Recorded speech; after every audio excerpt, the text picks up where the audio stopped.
हरे कृष्णा। मैं धीर परिक आज के वीडियो में आप सभी का हार्दिक स्वागत करता हूं। पिछले अध्याय में हमने देखा कि किस प्रकार से पूर्ण पुरुषोत्तम परमेश्वर भगवान श्री कृष्ण ने अर्जुन को भगवत प्राप्ति का ज्ञान दिया और भगवत प्राप्ति के रास्ते भी बताए। इस अध्याय में हम ये देखेंगे कि कैसे अर्जुन, जो कि पूर्ण पुरुषोत्तम परमेश्वर भगवान श्री कृष्ण से कभी ईर्षा नहीं करता, उसे भगवान खुद परम गुरु ज्ञान और साक्षात्कार ज्ञान देंगे। भगवान कहते हैं कि जो इस ज्ञान को प्राप्त करता है वो मनुष्य, वो जीवात्मा सारे कलेशों से मुक्त हो जाता है। फिर भगवान कहते हैं कि ये ज्ञान जो है वो अविनाशी है और इसको यूज़ में लाने से हम भी सुखद जिंदगी जी सकते हैं। फिर भगवान कहते हैं कि जो मनुष्य भगवान में, भक्ति में ज़रा सी भी श्रद्धा नहीं रखता, वो मनुष्य कभी भगवान को प्राप्त नहीं हो सकता। वो इस भौतिक जगत के जीवन और मरण के चक्र में हमेशा फंसा रहता है। फिर भगवान कहते हैं कि वो ही सारे जीवों के स्रोता है। सारे जीव भगवान में से ही आते हैं। ये पूरी सृष्टि भगवान का ही अंश है, पर सृष्टि के अंश भगवान नहीं है। फिर भगवान कहते हैं कि कल्प के अंत में सारे जीव वापस मुझ में आ जाते हैं और कल्प की जब शुरुआत होती है तब सारे जीव मुझी से प्रकट होते हैं। अब हमें ये सवाल होता होगा कि ये कल्प क्या है? तो कल्प is a kind of time dilation. तो टाइम डायलेशन मतलब एक कल्प के बाद ब्रह्मा जी जो होते हैं वो मृत्यु प्राप्त करते हैं। ब्रह्मा जी की उम्र 100 साल होती है और उनके 100 साल हमारे अर्थ के 3 ट्रिलियन ईयर्स होते हैं। तो ऐसा होता है एक कल्प। तो जब कल्प शुरू होता है तब सारी चीज़ें भगवान से अलग होके हो जाती है और फिर जब कल्प ख़त्म होता है तो वो सारी चीज़ें वापस से भगवान के पास आ जाती है। फिर भगवान कहते हैं कि ये जितने भी भौतिक कर्म है, जितना भी सब कुछ है, वो कभी भगवान को नहीं मान सकता, क्योंकि ये सब तो आखिर भगवान से ही तो उत्पन्न हुआ है। फिर भगवान ये भी कहते हैं कि उन्हीं की देखरेख में, उन्हीं की शक्ति के अधीन ये भौतिक प्रकृति की सारी चीज़ें क्रिएट भी होती है और डिस्ट्रॉय भी होती है, भले उसमें प्राण हो या ना हो।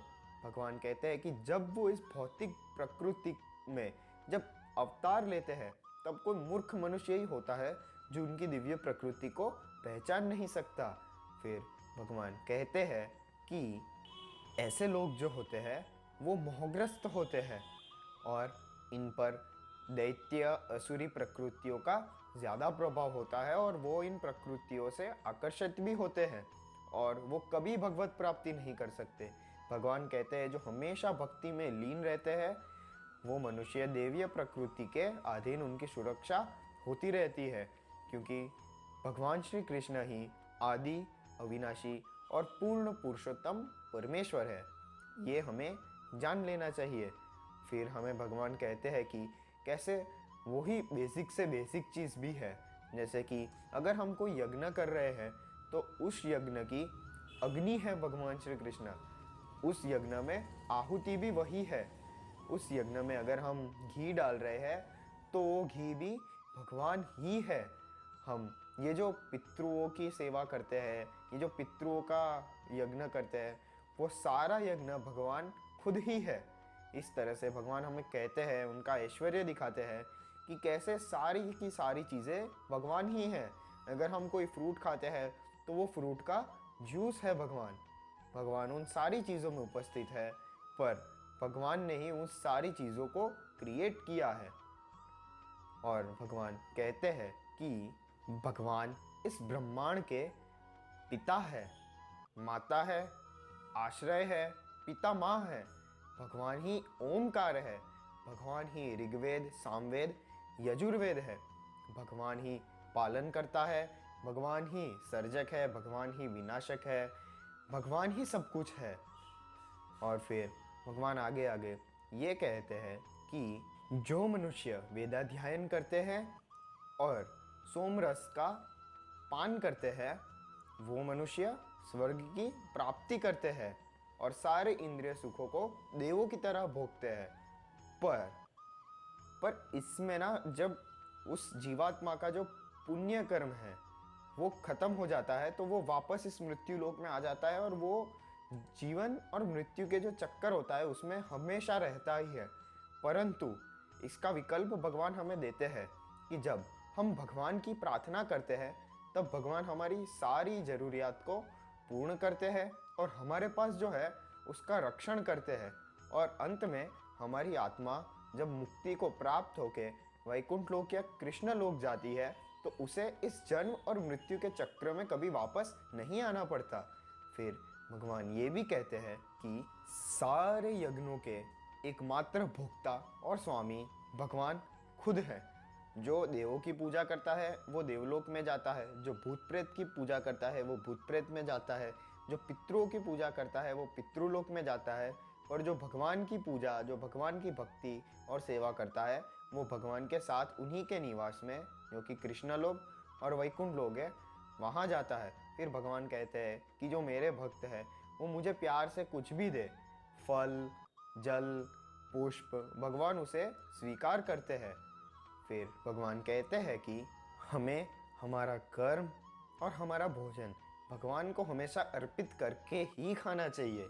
हमें हमारा तप का श्रेय और दान भगवान को समर्पण करना चाहिए।